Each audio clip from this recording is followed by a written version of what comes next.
Final session in the 5 Lessons Learned in the COVID Classroom webinar series. It's been great taking customers through the different lessons that we've all learned, and we definitely do not want to forget over this past year of unprecedented change in education and teaching. And today we will be joined again by DJ West and another of his wonderful colleagues in our McGraw Hill team, Dina Norris, to take us through those 5 lessons and how we can apply them to our adaptive, AI-powered, amazing tool called ALEKS. So I'll just do a couple introductions first. Oops, excuse me. So myself, I'm Parveen Bambra. I am the marketing executive for our school group in the UK and Europe. And I am in charge of your first point of contact when it comes to any kind of questions and queries you may have about our products and programs, along with a colleague of mine called Emma Chambers, whose details will come up towards the end of the presentation. Just taking you through a quick number of housekeeping steps before I pass over to DJ. As you can see, we are on Zoom today, so if you're unable to hear at all, please double check that you are connected to the audio either through your phone or your computer.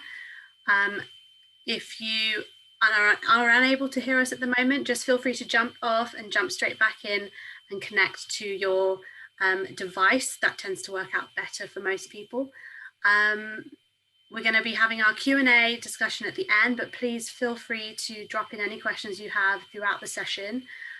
This is being recorded and we will be sharing it with all the attendees after the session sometime next week for you to review in your own time.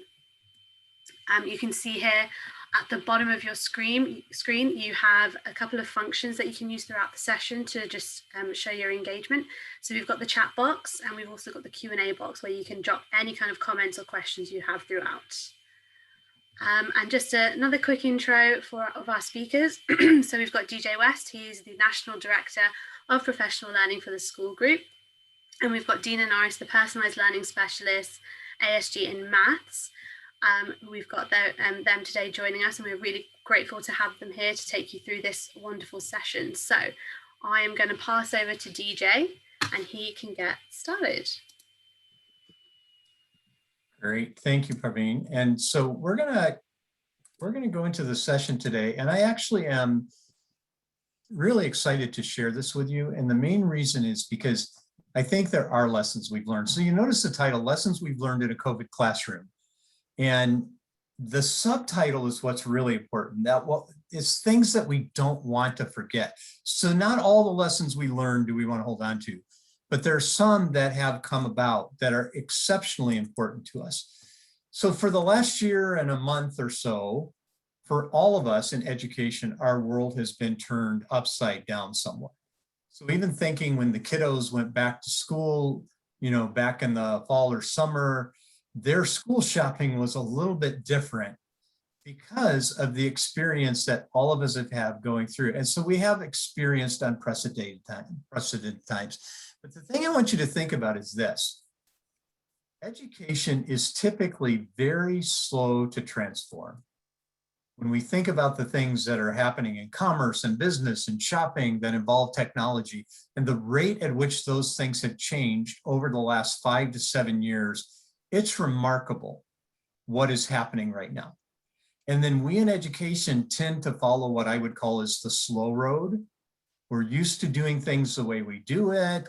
We tend not to build our infrastructure up to handle technology. And then when we get technology, we tend to be slow to actually use it in the classroom and to change our teaching style. And what's happened in the last years, we've been forced to do that. We've been forced to make an exponential change in the tools that we've used in education, and then in the pedagogy that we've done in our classroom. And so that's why I've called this lessons that we want to learn in the COVID classroom, but we don't want to forget. And just really quickly, there's 5 terms that we're going to use throughout today. This is one example of the change that we went through. Synchronous was a word we knew, but we didn't use it a whole lot, or asynchronous. But I'm going to define these just so for today, in the short time that I have, we make sure we're referring to the same way. So synchronous learning is any live time with a class or a small group with the instructor or the teacher. It just means you're together. Could be in a room, it could be on Zoom, it could be on Google Hangout or Teams or whatever video conferencing tool that you're using, but you are together with your students interacting with each other. That's synchronous time. Asynchronous time is any learning or time that is spent learning apart from the teacher. Now, it doesn't mean a student is alone necessarily. The student could be working with a collaborative group of students in a breakout room, or they could have a Zoom or a meeting set up with them that they're working on, or they could be working independently. The one distinction I want to make just for today is that the way I'm going to use asynchronous work is it's work that's being done that directly relates to what we're doing in our synchronous time. So in our synchronous time, if we're teaching fractions, then the way I'm going to use asynchronous work is we're working on something that deals with fractions that we're going to bring back into the classroom. So we might be doing a project, we might be doing homework, we might be doing practice, we might be doing spiral review that relates directly to what we're doing in the classroom. I'm going to call that asynchronous. And then I'm going to break out what I call independent learning. Independent learning is a type of asynchronous work learning, but I want to make a distinction today. Independent learning is work that a student is doing that is meant to individually support their needs and probably will never come back into the synchronous discussion in the classroom. And we're going to flesh that out a little bit during the session. But I think one of the lessons that we've learned in COVID is we need all three of these pieces. We need the live time with the teacher. We need time where students are working together collaboratively without the teacher and independently around the work they're doing for the content that they're working on in class. And then we need something that helps them independently that really targets their individual needs. And then the last couple, remote or distance learning, it's learning that's virtual at home. Remote typically is that we don't want it to stay that way. Distance learning was designed that way, but it's all at home. And then the last one, hybrid, there's some virtual, some at home. That's the case that many classrooms in the US have found themselves in now, is we're doing a little of both, where we have some students that are doing distance and some that are doing hybrid. So those are the definitions. And with that, we'll jump right into our 5 lessons. And I'm going to give you 5 today. There are more than this, the number could vary, but these are 5 that I pulled out that I think really important for us to remember. And the first one is this: use diagnostic assessment wisely. Okay. And I'm going to tell you what I mean by that. We're going to look at it. But number one, there are many different types of diagnostic assessment. This is a diagnostic assessment that comes out of our Wonders program, which is our core ELA program. This is one that comes out of our Reveal Math program. And you're going to find there are a lot of different diagnostic assessments out there. Typically, what a diagnostic assessment is for is to gauge the skills and the content knowledge of a student to identify missing concepts they may have. So what we've done in this math assessment is when a student takes it for Unit 4, it's specifically focused on the prerequisite skills from prior grade levels or from earlier in the current year that they need to use to be successful in the current unit. So it's not about what they understand about the current material, it's what they understand about the precursor skills. Now, there are a lot of different kinds of diagnostic assessments. There are screeners, universal screeners that look specifically at skills compared to grade level benchmark. There's the observation you do as a teacher that helps you identify when a student is clear on something. There's qualitative data that we get from classroom assignments or regular assessments. There's a regular diagnostic assessment, that is what we just looked at, that looks at in-depth details about your skills in a specific domain. And then there's a progress measure, and these are more benchmark oriented that typically show progress on standards from one date to the next assessment. So we're looking over time at that. All of these can be used in a diagnostic way. And if you look at the chart on the slide with me, what is the purpose of it? First of all, diagnostic assessment helps teachers gain 3 things: an understanding of the current situation of their classroom. How many of my students are ready to go onto this topic? How many are missing specific prerequisite skills needed to be successful in this unit? The second thing, because I understand that, it then provides knowledge to me about how to improve. So if I know that the topic I'm going in, a prerequisite skill is adding fractions, and a portion of my room is not able to add fractions, it means they're not going to be successful in the topic I'm getting ready to enter.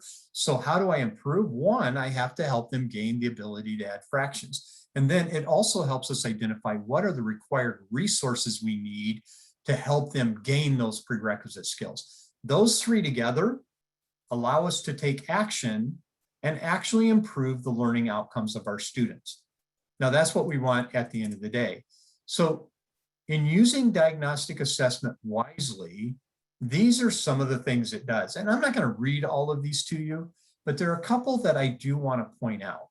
One, it actually, like a lesson diagnostic, can actually help us address the learning that's occurred during a specific lesson or unit. The second one, though, the third one, though, rather, is one that's really important to me. It can help you as a teacher adjust the content and the activity to encourage more effective learning, because I know what I need to help students with. One down towards the bottom, it can point out to students and to teachers the gaps in their reasoning and misperception about the subject matter that they need to do. And then I think the last one is really important from a social emotional learning perspective. It actually demonstrates to students that we care about them if we're willing to look at the needs of the student and help them. Now, the biggest question about diagnostic assessment, and we're going to follow through with this in a minute, is what do you do with it? So I've done this. I've targeted skills that are missing from previous in the year, from a prior grade level, or from multiple prior grade levels. What do I do with that? Well, one, if I have a big enough group of students in my class that are struggling, I may do a small group lesson on that topic. So my adding fractions, for instance. I have 5 students that are struggling with this concept. They need it to be successful. I'm going to pull them aside and actually do a small group lesson with them. I could assign tutorial or independent work. I could have a recorded lesson, let's say a Khan Academy piece I have them go through, and sometimes that can be successful. I could have an adaptive solution to allow students to target intervention, and that's what Dean is going to talk about in just a little bit, is a targeted solution for math that's adaptive that would allow then a teacher to effectively impact a student around missing ideas. And then finally, maybe that student, the prerequisite skills are so intense that they're missing that they need to be pulled out and entered into an intensive intervention program. And Dean is also going to address that, because talking about ALEKS, she's going to actually show how it could be used in either one of those last two, actually any one of those last 3 solutions as a powerful tool. Along with that, using that diagnostic assessment wisely is in the core classroom, we still need to make sure we're focusing on the grade level work. That's why that intervention or adaptive solution becomes so important, because if I'm a 3rd grade teacher, I need to focus on what we're doing in 3rd grade math or ELA, and I need to focus on the most important work. And this is something that came out of COVID, realizing we couldn't cover every standard, but realizing we need to focus on what was most specific. So what is that most important work at the grade level? Well, one of the things they've done in the US is they actually took the standards. They've done this on a national level, and then many of our school systems have done this, where they've looked at grade level standards in math and ELA specifically, and have identified what they call the priority standards. So out of this list of standards or things, skills, and content we expect a student to learn at this grade level, what's the most important? And here's how they identified it. Number 1 was by endurance. And what endurance means, the standard provides the students with knowledge and skills that go beyond one test. Okay, we're doing this unit, but this topic we're studying not only is going to be in this unit, it's going to be in future units, and it's going to be next year and the year after that. You know, if you can't multiply, you can't do algebra, because you have to have that ability to do those operations, in fact, all of them, in order to be successful. So those are endurance topics. The next one is leverage. And notice the idea here is knowledge and skills that are valuable across multiple disciplines. They're valuable not only in ELA, but in science and in math. Those are important. And then readiness, those are the ones that are preparing me for the next grade level. That's why we look at the coherence of the standards, to say which standards builds on the next one. And if this is kind of a tail end standard where it doesn't actually go on, maybe that's the one I don't need to spend as much time on. So out of those priority standards, what they did, we came up with some documents basically off those that identified in our programs what were the most important things to focus on. And that was true both in ELA and mathematics. And in seeing that, what's the priority standard? What could I be doing synchronously and asynchronously with that standard?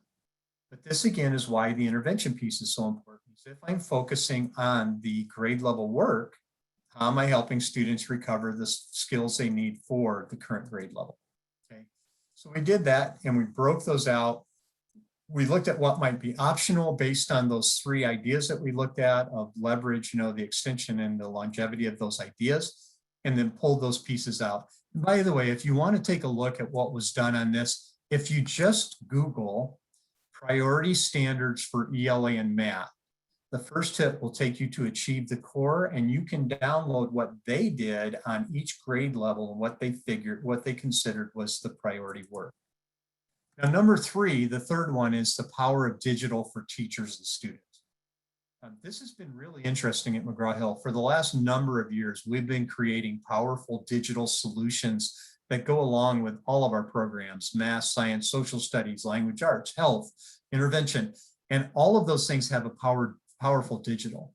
And one of the things we did as a company is when COVID hit, we actually ran a whole series of webinars, both in the US and internationally, for anyone using our programs about using them in the remote classroom. And what we found out, especially at the K-5 level, but even at 6-12, and then even more in math than in language arts, is that teachers were not using the majority of these digital resources. They were looking at them as something extra that were, if I wasn't meeting in class, and then all of a sudden, because of COVID, the need to use the digital sprang up. In fact, our digital usage went up over 700% in the first 8 weeks after COVID started, because teachers were forced, and that's why we say it's a lesson we don't want to forget. Teachers were forced to use it. So some of those things, like there's a couple examples from ELA, interactive games and online books. We found that the interactive games are really powerful for students to actually get engaged in the material that they're learning, whether it's grammar or vocabulary. If you think about math, the use of digital tools like Web Sketch, and then Dina again is going to show you one in ALEKS, that is simply super powerful in order to impact students' learning. This Web Sketch that you're seeing on the screen, students can manipulate the A, B, and C in this equation to see what it does to the parabola shape, direction, and it provides such conceptual understanding for the students to be able to do this kind of modeling that we don't want to lose that and stop using that as we work through. Because by changing any one, the A, the B, or the C, we're able to see what happens to the parabola and then actually start to draw some conceptual conclusions. So please don't stop using the digital. So what should we be using the digital for? You're going to see a whole lot of things here. And it's not just the digital that comes with a program. When you look at some of these things like modeling, Web Sketch is a powerful tool. Desmos is a powerful tool. GeoGebra is a powerful tool to actually model the mathematics. For collaboration, things like Padlet, or a tool I like is called Answer Garden, where you ask students a question and they put their answer in, and it actually forms a word cloud where the most common response is the biggest, being able to students to visualize the responses. One I love for idea generation is called Linowit, but Padlet's another one that works good for that. Linowit is a virtual sticky board that students can generate questions in science around phenomenon. They can generate questions around math, around the conceptual understanding, and throw those questions with a sticky note. And then you can arrange them so they go into categories, but it's a great idea generation. We use technology for explaining reasoning and for creating arguments all around the mathematical practices and justifying our explanations in math and in other subjects. But it's a powerful tool to use for any of these things. Let's not lose it, okay? So think about some of the favorite tools that you've used over the last year to really equip your students and engage your students around the ideas. Number 4 is using the face-to-face time wisely. So with COVID, what we found is that we could not have our students on a Zoom for 6 or 7 hours a day. So what we had to do was actually say, okay, if I've only got this much time, what am I going to do with it? And the way we adjusted that was two ways. One was around those priority standards or the most important work that we talked about a minute ago. The second thing or way we did it was around what's most important for me to do when I'm with my students. Let's not lose that. Let's just not go back to a classroom like a math classroom where we start out and say, okay, what problems didn't you understand? Well, let's work those out. Okay. Now, let me show you a new topic and write it on the board. Okay, now we got 20 minutes left. Go ahead and practice. That's probably not the most valuable use of our time. In fact, if we think about it, this again is something we did both for math and science, and actually we did it for every subject area. If you're thinking about parts of a lesson, what's the most important thing we could do synchronously, and what should be done asynchronously? So the read aloud in ELA, listening comprehension is best done synchronously, but the choice of going on practice or doing the online games, let's do it asynchronously. In fact, if we think about it, one of the best things we can do in math class in a face-to-face or live situation is talk about the math. So you did this, let's talk about, not let's just go over the problem. Let's use the digital practice to see which ones they actually struggled with. And now let's talk through it, not just me talking, but the students talking. And what does that mean? How do you know which operation to use on this? How did you solve this one? What did you start with? What keyword helped you? What strategy did you use? What did you do to prove your answer was right, or how you could? All of this is so valuable for your students to be able to work with that, okay? So think about it. What is the most important thing or things you can do when you're face-to-face, okay? So these are a few other questions that you could use as well in that period. This one oriented towards science, but think about what you're doing. And then the last one, and I'm going to go over just a minute, finding the balance of synchronous, asynchronous, and independent work. And here's what I mean by that. Asynchronous work, great small group instruction, great activating prior knowledge, great discussion and discourse opportunity, great reteaching times based on the work that they did. That's that face-to-face time. Asynchronous, where they're working specifically on topics that deal with today, the before class lesson, application after, practice, modeling, all that's best done asynchronously, but it applies directly to what we did in class. And then finally is that independent work. And that independent work, if you notice here, is filling the gaps of that prerequisite skill and providing ongoing support or acceleration for students. We need to have all three of these pieces. And that's why what Dina is going to talk about in just a minute is so important. Because you and I in a classroom cannot target the individual student.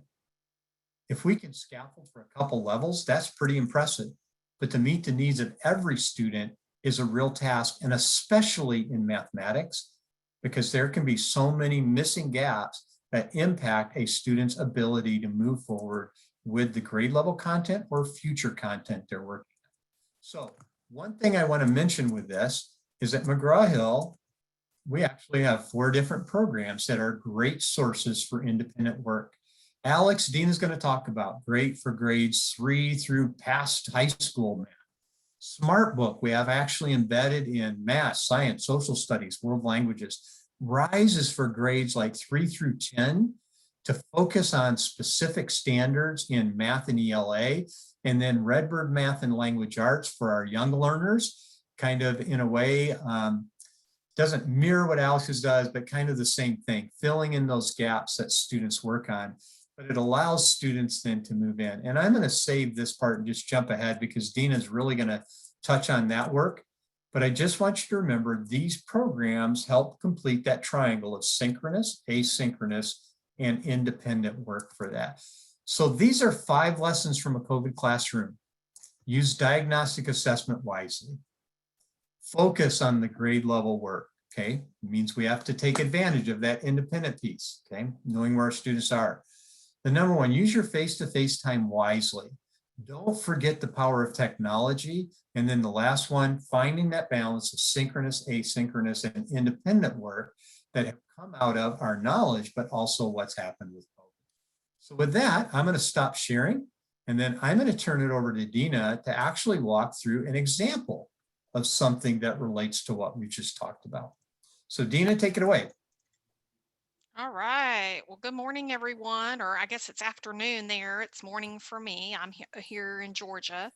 I do want to apologize, first of all, if you can hear that background noise. My people decided to show up and cut the grass right now. So We can't hear it, so you're good. Okay, awesome. I have headphones on, so I was hoping it was blocked out. So I'm excited to be with you. As DJ said, I am here to share some information about ALEKS, which is our personalized and adaptive learning solution for students in grades 3 through 12. ALEKS is based on research. It was funded by the National Science Foundation and created by engineers, mathematicians, professors, educators at the University of California, Irvine, and NYU. And we are proud to say that we are celebrating over 20 million ALEKS students using ALEKS for 20 years. So the research and the dedication that has been put in has really helped change things along the way. So ALEKS, the letters ALEKS, stand for Assessment and Learning in Knowledge Spaces. It is a web-based program based on artificial intelligence, and you're going to see that personalized learning and cycle of assessment and learning, and many of the things that DJ talked about. All of the things that DJ talked about in the 5 things we've learned you're going to see present in ALEKS, and so I'm going to try to point some of those out for you. One of the most important things I believe about ALEKS is the understanding of knowledge space theory and how it was created. So it is based on research of knowledge space theory. And basically, if you're not familiar with knowledge space theory, it says that we all have this different way of learning, and we all have our own knowledge space. So no 2 people have the same knowledge space. And I think that if you are a math teacher, or really any teacher of any subject, you know that you get students that are at different levels at all times. But knowledge space theory basically says that there are 3 zones of learning and 3 zones of understanding. And so this graphic, I think, is a great representation of that.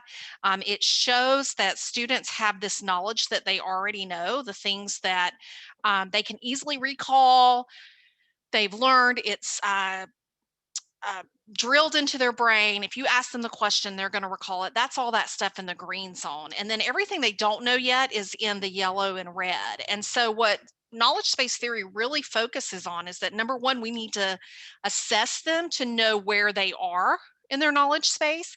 And then once we begin providing learning opportunities, we have to start with that yellow zone, that zone of proximal development, you might have heard it called, or zone of learning. In ALEKS, you'll hear that referred to as ready to learn, because we know that if we don't start with the ready to learn and the yellow zone, then students will never be able to access the red zone. So that's the short of knowledge space theory, and I would encourage you to do more research on that and more reading, because it's actually very interesting. So what's going to happen when your students are in ALEKS? So the very first thing that happens with ALEKS is we give students a tools tutorial. And the reason for this is we don't want them to not be successful in the material because they don't know how to use the computer. So students start the very first time they log into ALEKS, we tell them what it is. We tell them, hey, we're assessing we don't say knowledge space, but that's basically what we're doing. We're looking for what you know already, what you don't know, and then most importantly, what you're ready to learn. And so the first thing that we do is we give them this tools tutorial that's going to help them get familiar with how to use the tools within ALEKS. There is no multiple choice in ALEKS.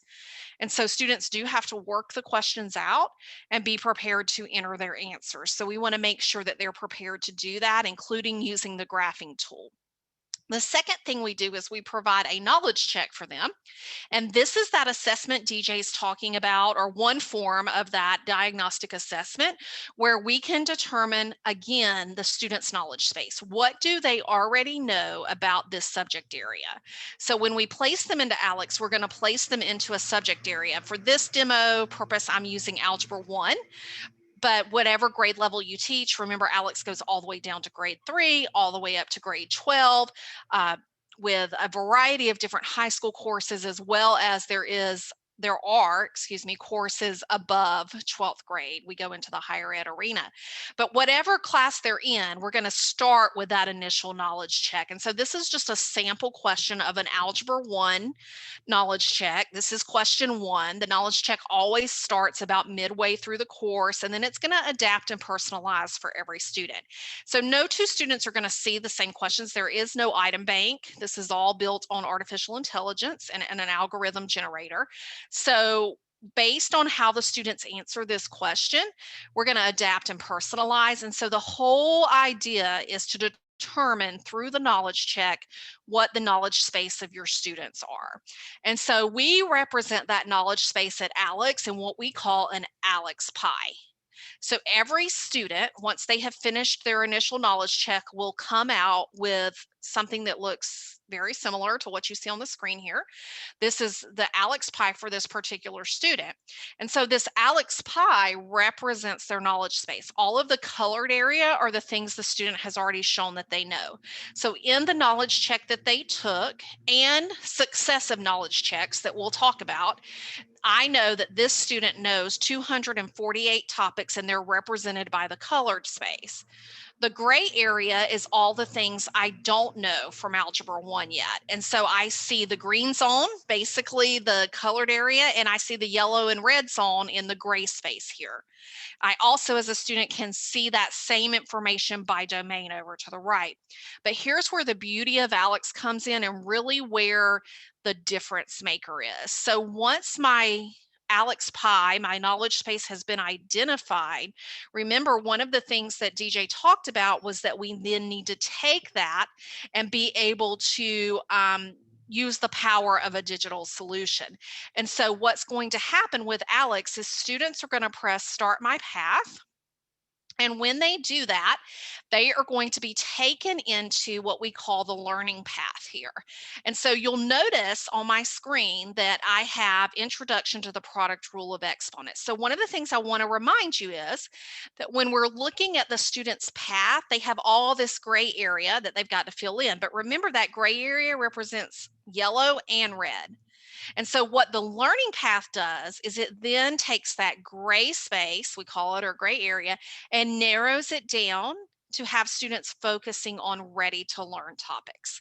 So at this point, we are going to direct students to work on topics that we have determined, ALEKS has determined through the research and through the artificial intelligence and what happened in the knowledge check. ALEKS has determined these are the topics that students are ready to learn, meaning they can easily access them. Now, I do like to clarify, ready to learn does not mean they know how to do it. It means that they have the prerequisites they need to learn the topic. And so what happens here is that students are presented a topic. Now they do have a little choice. So they can't get to everything, but they can get to any of the topics that they are ready to learn. So they have choice if they want to, but basically the bottom line is whichever question they choose or topic they choose to work on, they receive a learning page. And so the beauty of this is that even if I'm not present with them, they still have multiple opportunities to learn. I always encourage students to write the question down and then try to answer it. If you got the answer right, yay, you're ready to move forward. But if not, look at the learning opportunities that are on the page. They have an explanation of how to do the question, and they can click anything in blue and get more information about that topic. So that's one way that they can get learning help. The other way is over to the right. There are a number of videos built into ALEKS that will have teachers walking them through how to do problems related to the one they see on the screen. So there are multiple ways for students to get help with the learning. Now, obviously, I might have to step in as a teacher if students are really struggling with it. But what we know from years and years of use of ALEKS is that for the most part, ALEKS does a great job of identifying those ready to learn concepts, and students become successful. So one of the things we hear most is, all of a sudden my students went from hating math and not believing they could do math to really being proud of where they are and how successful they are. So at this point, once students feel like they understand how to do it and they've read through the explanations if needed, they're going to press start, and then they're going to actually have a question to answer. Now, one thing I like to point out is that, let's say a student gets to this point and they're like, I still don't know how to do this, I still am struggling. They can ask for an explanation and get an explanation. And so students can really get as many examples as they need through this process. The goal is that through the learning page and the examples that they learn how to do the work. And so then we're going to ask them to do it. So again, I want my students to write their questions down, work it out, and then they're going to put their answer in to the system and press check. And so the ultimate goal is for the student to fill up the progress bar that you see up here at the top. And so the way that they fill that progress bar up is by getting questions correct repeatedly. In order to fill the progress bar, they will have to get 3 questions in a row correct. So I've modeled that here for you. This particular student was able to do all 3 in a row. And so when they press next, it's going to say, yay, keep it up. And then they would move on to the next question in their path and just continue through that process of learning. Now, a couple of things happen when students are in here and they're working on questions and they miss questions. So I'm going to get the first couple of questions correct on this topic, but I want to show you what happens at this point. And so based on the process of ALEKS, at this point, we get double credit for every successive correct answer. So at this point, I have to answer one more question correctly in order to get credit for this topic. However, if let's go on to the next question. If I answer the question wrong, let's say that instead of 1 over x to the 4th, let's say we put x over x to the 4th. Okay, and I press check. You'll notice that I lost progress and it also asked me to try again. Okay, and so students will have the opportunity to fix that question and recheck it. And if they can do that, they will earn that progress back. If they can't, then they would lose 2 of the progress pieces and they would automatically be given an explanation. So the thing to remember is there is this consistent learning process going on. Students are going to be able to get the help that they need, get the videos, the instruction, and then ultimately you as the teacher, we're going to look at in just a moment, are going to have reports and data to drive what you do from there, whether that be through instruction or through small groups, through tutoring, through asynchronous or synchronous learning. All of the things that DJ talked about are possible with ALEKS. So I'm going to go ahead and get this next one correct so that we can move forward here, because I want to show you what happens as students progress through their pathway. And so what we would want students to do is just to continue working in their pathway to add topics and to add to their knowledge space. A couple of places that I can see that they have added to their knowledge space on my home page is right here. I started out at 248 topics. This has now increased to 250. The other thing that will start happening, and it's hard to see because we only did 2 topics, but what you'll notice as students begin working is they will see a lighter color. So for instance, if they're working in the real numbers section, this real numbers section will start filling up with a lighter color orange. And so what that represents is these are the things that you've learned since your last knowledge check. After they've been in ALEKS for 5 hours and worked on 20 topics, ALEKS is going to automatically assess them again. So it is a continuous cycle of assessment and learning so that we're making sure that not only are students learning, but they're retaining. And so if the students can then do those topics that are in that lighter color during the progress knowledge check, they will turn the darker color and they will be added to their mastery. And so all of that works together just to provide a seamless experience for students to work through their ALEKS pathway. So Dina, could I ask one question? Sure. that 5 hours, that's not a continuous 5 hours. It's just 5 hours or that many topics over any That's number right. of times. So we recommend that students are working about between 2 and 2.5 hours a week with ALEKS. And we know that on average, students can add 3 to 6 topics an hour. So most of my educators that I work with have about a 10 topic a week goal for their students, but you don't have to sit down and work. And we would not want you to have your students work for 5 hours. That is unproductive. We know that students need to work that 2 and 2.5 hours a week, but we want that to be split up into like 30, 45-minute sessions. We know that that's the best practice of how ALEKS works best for students. Thank you, DJ, for that question. Okay, so the next thing that I wanted to talk about is from here, what do I see as the teacher? So how can I take what my students are doing in ALEKS, this great data, this great learning, and then be able to use that to either focus my grade level work, one of the things that DJ talked about, or to do intervention and even acceleration. All of those things can be done through ALEKS very easily. And so one of the things that you want to remember is if you're teaching Algebra 1 and your students are in an Algebra 1 class and they're not successful, you have the opportunity to move them down. We have what's called a high school prep for Algebra 1 class. We have some intervention classes and some different things available. But likewise, let's say you have a student in Algebra 1 that's doing really well and is accelerated. You know, one of the big things right now is about letting students work at their own pace and you know, not blocking them into it has to be done this way. And so if you have those students who accelerate and work quickly, you would have the ability to move them forward into maybe the next Algebra 2, geometry, or even we have some SAT and ACT and different types of other high school level classes. So just keep that in mind when you're thinking about how ALEKS is going to be useful to all your students. But I want to share with you, there are 3 main reports that we look at as being helpful to teachers based on what students are doing within ALEKS. So the very first report is the progress report. So the progress report lets me as a teacher look at where my students are. So remember, your students get that pie.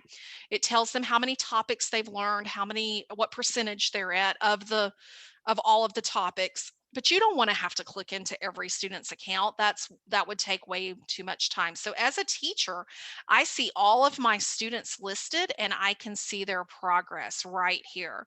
And so just as clarification, the dark blue part of the bar represents mastery. Those are things that they've done either in the initial knowledge check or in the progress knowledge checks, the ones that are consecutive to those.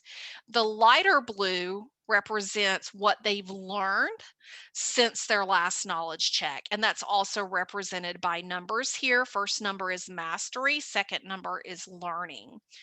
I can also see over to the right how much time my students are spending in ALEKS, how many topics they've learned, sort of their average topics per hour, that type of thing. I'm able to see. And then even greater, I can click on a particular student. So I clicked on David's name, and now I can go into David and see his progress over time. So where did he start in ALEKS? He started at 29% when he took that initial knowledge check, and look where he is today, 44%. So between November and April, he has grown and he has made that progress. And so I can see between each knowledge check, which is about 5 hours and 20 topics, right? I can see what he did, how much he learned, where his growth is. And so having that data at your fingertips really allows you to help that student and make some gives you information to make some suggestions and a plan for that student. The second report that I want to talk about is the time and topic report. So this is really the report that will allow you, I know DJ talked a lot about small group instruction and working with students even one-on-one, and that, you know, there's a variety of different ways that we might choose to small group our students or work with our students during their learning time. time. And so what this allows me to do is to see over time each day how much time a student is spending in ALEKS. Again, remember, we don't want 5 hours at a time. So this is what I want to see, something like the short periods and consistent learning. So 3 out of 3, 3 out of 3, 3 out of 3. That tells me that this student is working and learning.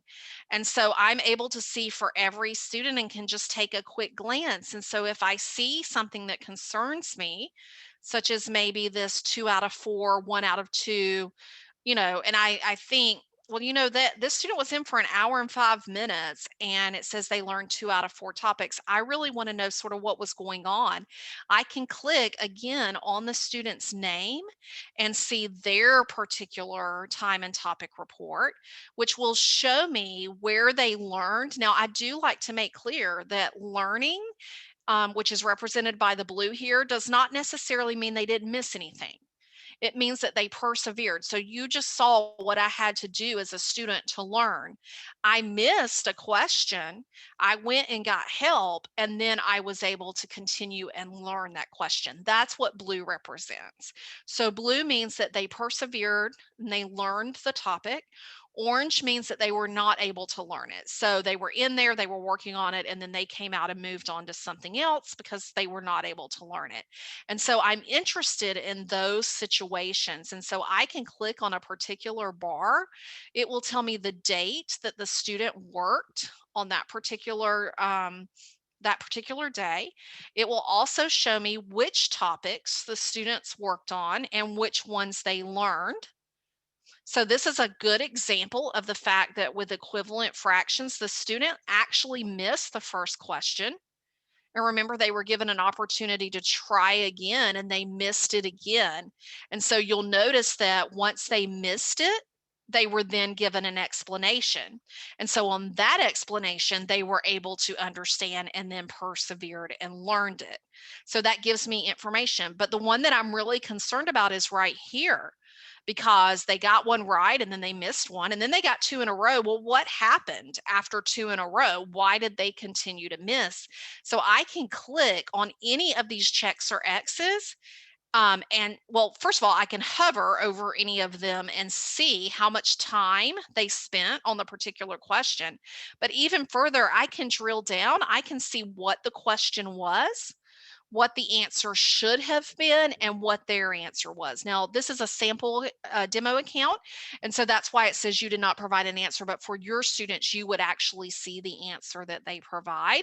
And it really allows me as the teacher to be able to, if they miss one question, I'm not as concerned about that. But if they miss it over and over, I can click in there and see, okay, what was the process that was going on? This is also a great opportunity to pull students to you and say, hey, let's look at what you did on April the 30th or April the 2nd or whatever it was, and let's see, talk about how to do this problem. So it provides that opportunity to provide assistance to students. And finally, I want to talk about the ALEKS Pie report. So a lot of what DJ talked about that we've learned today, using face-to-face time wisely, finding the balance, and focusing on grade level work can really be enhanced by the ALEKS Pie report.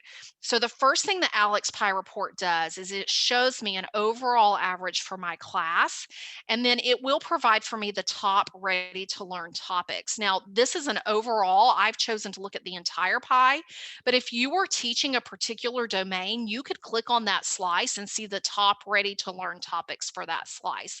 And so when you think about focusing on grade level work and focusing on what students are ready to learn, this is a great way to use the data to drive what you're doing in the classroom. The other thing that happens is below that ready to learn piece, you will see all of the domains listed, and you will be able to see for your class the average progress of that domain. And so what I'm able to do is I can actually click on the domain here, linear equations, and it's going to open open up and show me all of the topics, and this is just a small snapshot, all of the topics that are included under linear equations. So they're listed by subdomains here and then multiple topics. And so what I can do is I can easily identify the things that my students already know and the things that I have some students that are still struggling with. And so when you think about driving instruction, and looking at what needs to be taught when, this is a great way to drive what you're doing in the classroom. The other thing that it will really help you with are your small groups. And so if I identify that I have, only 3, so this second column indicates what percentage of my students still need to learn it. And so introduction to solving an equation, 3%. Solving a multiple step equation in fractional form, 16% of my students still need to learn that. Well, watch what I can do. I can click on 16% and see exactly who those students are.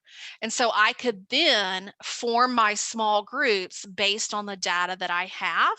And so I see the ALEKS Pie report really twofold. One, to help drive instruction, because I might get to a topic that only 10% of my students do it and 90% of my students don't know how to do it. Well, that's definitely a case where I would want to do a whole group instruction, but I could click on that 10% and use those students to my advantage.